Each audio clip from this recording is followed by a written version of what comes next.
What the flat going on? Another flat. Flat number 2. We're gonna fix her up and then we're gonna go ride the gravel way to CDA. Stay tuned. Cursed is the inner tube round 2. So this is the one I did 2 patches on where I had the nail come through. I got one here and then one there. So I don't know if you can catch that. Anyway, it went flat again on me and I can't tell where it's leaking from. So one trick you can do is you get a bottle or a bowl of water, and don't use your wife's really nice bowls. Hint, hint.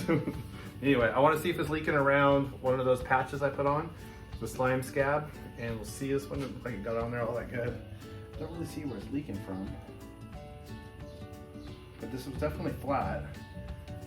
So it looks like the scab, I'll get you down in here real quick. So it looks like, as far as I can tell, the scabs are not leaking in any way. So you'd be able to, sorry for the shaky camera there. Yeah, they're not leaking. Oh, I was wrong. Something's leaking. Let's find out.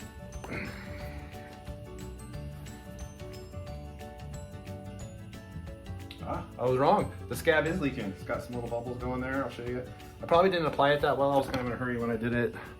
You can kind of see there where it's leaking. All right, let's reapply a different scab. I think we'll just go over the top of that one and we'll go from there. All right, let's do this.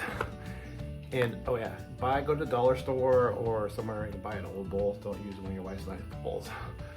Maybe. Babe, if you see this, I'm sorry. Okay, so I was able just to get the old tube or the old scab all the way off. So I'm gonna rough this up again. So I got the slime kit. I don't think it was a slime kit itself. I think it was too much of a hurry. So take your time when you're doing this, especially if you're in the garage, you're not on the trail side. I don't really have a good excuse for not doing it, not taking my time. Digging one of my other patch kits, and I'm gonna rough it up with some sandpaper. All right, do this again. I know what you're thinking, just buy a new tube, but actually in 2023, quality tube set you back $6 to $8. You might be able to get them cheaper online or something like that, but I don't know. I'm running a fleet of old bikes and what have you, so patching the tube kind of makes sense. The little things can add up quick, especially in 2023. Everything's expensive. It's just, see, I already messed it up. I might have a double puncture there. All right, so now, pressing it on. I got a new one on where that hole was. I'm gonna really try to press that in there. Okay. So now, what I'm gonna do, the time is 2:12. I should be back here. Wife gets home between 4:30, 5 o'clock, so I want to be back before then. And so what I want to do is do the part 1 of the gravel way to CDA. It's a route that I have from my house. It's mostly it's mixed terrain, gravel path, some pretty chunky stuff next to a railroad track, and then jam all the way down into a quarter lane from where I'm at. And yeah, kind of I'm gonna be putting my 26ers against a gravel bike, against maybe a 27.5 full suspension bike, see which is the fastest. So I'm gonna do the first run right now, as soon as I get this thing patched back up, and then we'll go from there. All right, I'm kind of curious how fast I can do this ride. All right, let's do the ride, all right. Let's watch a fat guy put a tire in a tube. A tube in a tire, oh yeah. Oh man, I really suck at this. Struggle bus, I'm on the struggle bus. There we go. Doo. For the amount of tubes I've had to change out in my day, you would think I'd be like way faster at this than I am. And I'm also being lazy and sitting down. Like the faster way would be to stand up and probably do this, but I don't know.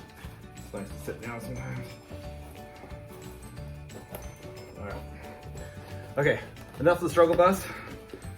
I'm gonna get this thing pumped up back on the bike, and we're gonna get on the road, on the trail, the gravel way to CDA. Here we go.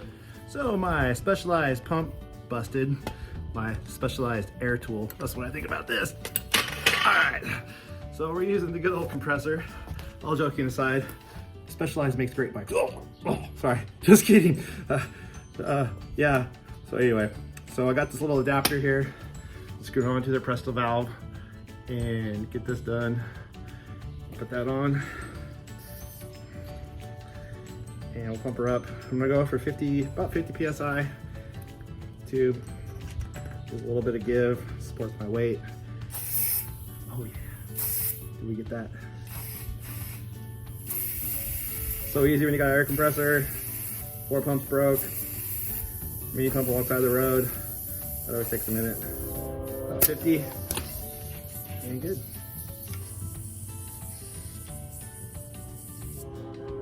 Make sure you get that press stick shut all the way. Then I'm gonna go ahead and just screw this adapter back on there. I'll leave it on there for now, in case it comes up again. All right, now let's go do the gravel way to CDA. All right, friends, this is it. Man, the sun's right in my eyes. Let's step back in the garage here a little bit. Got the bike tuned and lubed, the 98 Zaskar, and I'm going to do the gravel way to CDA. I'm not 100% sure exactly how far it is. I'm gonna run it first time right now and down to a area what's called the Cutthroat, where there's this freeway underpass where they did this really cool painting. It's Cutthroat World. And it is a Cutthroat World, is it not? Then I'm gonna put this bike against my other bikes on the same route. I'm not gonna do a full round trip. This is gonna be directional out, and then I'll stop, and then I'll see how long it takes me. All right, let's get into this.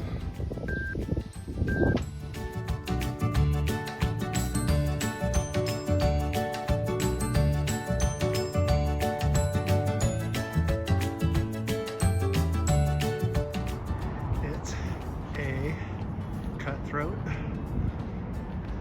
World down the very end. Pretty cool painting. I-90 is above us, and same on that side. It's Cutthroat World. All right, it is a Cutthroat World, is it not? All right, I just finished up the gravel way to CDA. Quarter lane is just a couple miles down that way to the waterfront. And yeah, all right, let's do a ride by the numbers. This is the first go on the 98 Zaskar for the gravel way to CDA, ending at the Cutthroat World. All right, ride by the number, 45 minutes, 10.31 miles, average speed 13.6, and calories, and I think my average heart rate 157. I was trying to push hard.